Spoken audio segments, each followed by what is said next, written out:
هذا شخص من صالة المطار إلى عنبر السجن، شخص ابتلى نفسه بنفسه، سوى حركة طلعته من صالة المطار، حرفيا من صالة المطار إلى عنبر السجن. خلونا نتفق أن اسمه مصعب. مصعب هذا يشتغل في شركة وعمله يعني تسويق ودعاية وإعلان وما إلى ذلك، ومن صميم عمله أنه يسافر ويحضر المؤتمرات وما إلى ذلك. المهم ذاك اليوم اتصل عليه المدير التنفيذي وقال له يا مصعب، فيها المؤتمر الفلاني في المدينة الفلانية لابد أنك تروح له وتحضره. إذا حضرت المؤتمر هذا ما نبغاك تطلع من المؤتمر هذا إلا أنت جايب لنا على الأقل يعني عدد من العملاء. والرجل ما شاء الله عليه يعني في الموضوع التسويق والمخاطبة مع الجمهور وما إلى ذلك شخص مقنع. فقال بعد أبشر. فحجزوا له الشركة التذكرة، أخذ أغراضه وشنطته اللي ما تتجاوز 5 كيلو، أغراض حقت إقامة أبو أسبوع إلى 4 أيام 5 أيام، شيء يعبره. والتذكرة حقته يعني هو أصلا المصعب هذا الشركة دائما تحجز له في الفئات العالية. المهم راح للمطار، في الطريق خربت سيارته. يوم خربت سيارته قاعد يدور تكاسي، طول عليه التاكسي ما جاء. بطلعة الروح لقى له تاكسي، ركب معه راح للمطار، باقي على إغلاق البوابة حرفيا 40 دقيقة. خلاص ما تقدر تركب الطيارة يعني بعد 40 دقيقة بالطيارة بتقلع. راح يبي يقص البوردنج، يوم جاء عند الشركة لقى اللاين والطابور ما جاء طوله. شو أسوي أنا؟ فرح حاول يتجاوز الأشخاص ويتجاوز الناس، بدأت الناس ترفع أصواتهم عليه، احترم الطابور، ايش فيك أنت؟ إنه جايين قبلك. شافوا مدير الشركة قالوا هات تذكرتك خليني أشوفها. يوم شاف التذكرة لقى إنه الرجل متأخر. قال يا حبيبي باقي على إغلاق البوابة تقريبا نصف ساعة وما نقدر نقص لك البوردنج ما تقدر تقصه إلا قبل إغلاق البوابة أقل شيء ساعة، لو بدقيقة واحدة ما يمديك، يعني لو 59 دقيقة ما يمديك. طيب شو الحل؟ المهم مالكم في الطويلة. أقنعه المدير وقال راح اشتر تذكرة في رحلة ثانية. راح الرجال ومسك له طابور ثاني في شباك التذاكر، وكان الوضع يعني في المطار في ذاك الوقت بما أنه إجازة كان زحمة. فمسك الطابور وانتظر لين وصل عند الموظف وشرى التذكرة في الرحلة اللي بعد 4 ساعات. باقي قدامه وقت، حاول يقص البوردنج ما قدر. ليش؟ لأنك ما تقدر تقص البوردنج قبل الرحلة ب4 ساعات، ويجب أنك تقصه بأكثر من ساعة قبل إغلاق البوابة. فراح وجلس في أحد الكافيهات، جاء واحد وجلس معه. هالشخص هذا سبحان الله من وجهه تحبه، خلونا نقول إن اسمه طلال. طلال جلس مع مصعب، بدأ يسولف معه، جلس قرابة الساعة ونص ومشى.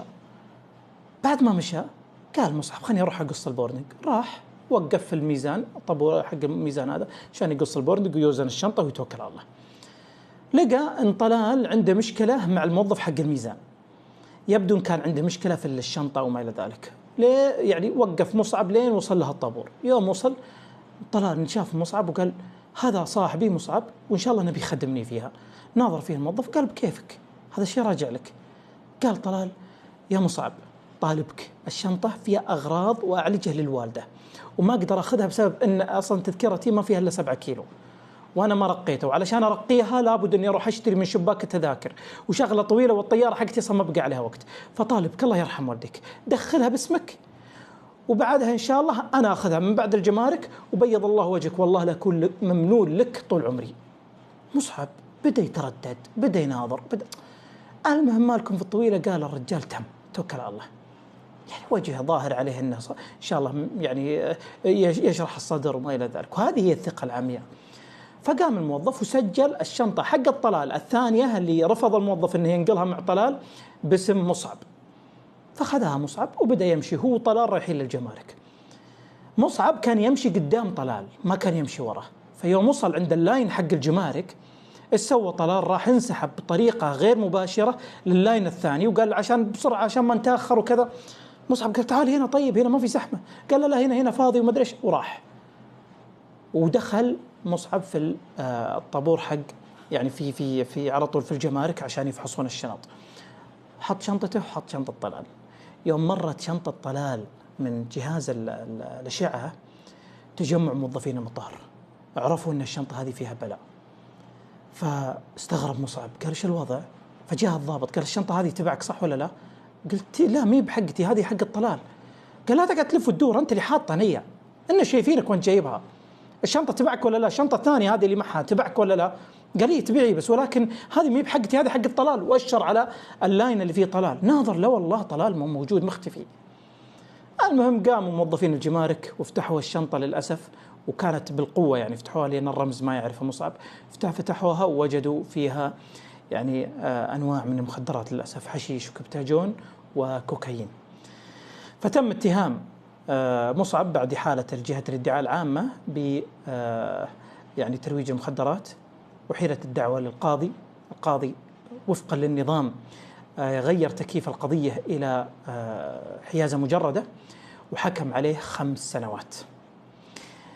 مصعب كان عنده محامي جيد، فالمحامي استطاع أنه ينقص الحكم إلى 2 بطلب أساسي كان يطلبه في الدعوة، وهو طلب مخاطبة أمن المطار للرجوع إلى الكاميرات لكي يثبت أن الشنطة هذه ليست أصلا شنطة مصعب. وبالفعل رجعوا للكاميرات ووجدوا أن طلال أعطى وناول مصعب الشنطة، والمصعب كان ناقلها له فقط وأنه دخلها باسمه. ومع ذلك تمت معاقبته بالنزول من الحد الأعلى 5 سنوات إلى الحد الأدنى وهو 2.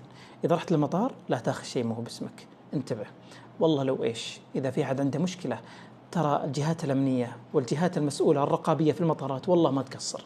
زي هذا طلال لو كان عنده مشكلة والله ما يقصرون معه وان يفزعون له، بس ولكن انتبه انتبه انتبه انك تقع في الخطأ اللي وقع فيه مصعب. اللي يبغى يسمع القصة بكامل تفاصيلها وحيثياتها، وش صار بين مصعب والقاضي، وكيف ان المحامي ترافع بشكل جيد امام القاضي في الدرجة الابتدائية ودرجة الاستئناف، وكثير من الحيثيات، ويسمع ايضا تسبيب الحكم ومنطوقه، يرجع القناة في اليوتيوب ويجد القصة بإذن الله كاملة. الله يحفظكم.